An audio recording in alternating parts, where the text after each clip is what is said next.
네, 그럼 이번 판결이 어떤 의미가 있는지 또 앞으로 어떤 영향을 줄지 노동 분야 취재하는 홍성희 기자와 조금 더 들어가 보겠습니다. 홍 기자, 이 국회 본회의에 올라간 노란봉투법과 이번 판결이 비슷한 효과를 낸다 이렇게 앞서 보도를 했는데 먼저 어떤 점이 그런지 좀 짚어보죠.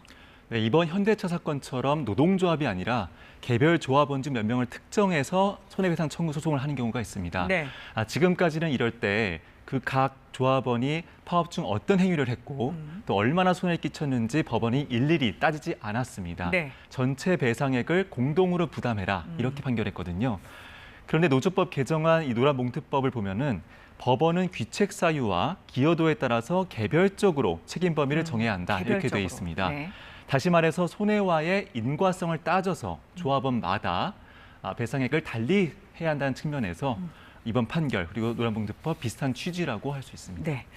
근데 노란봉투법이 이제 국회에서 통과하기도 전에 대법원이 이런 판단을 내놨습니다. 이걸 어떻게 봐야 할까요?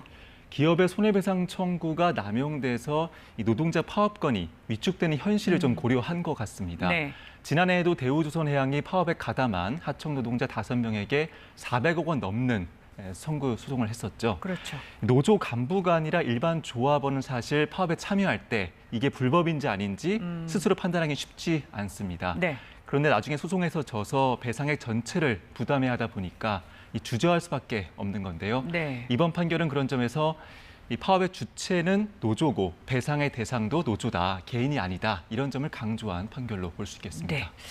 그런데 노조원 개개인이 책임이 얼마씩인지 이 비율을 어떻게 따질지는 좀 정하기 어렵지 않을까요?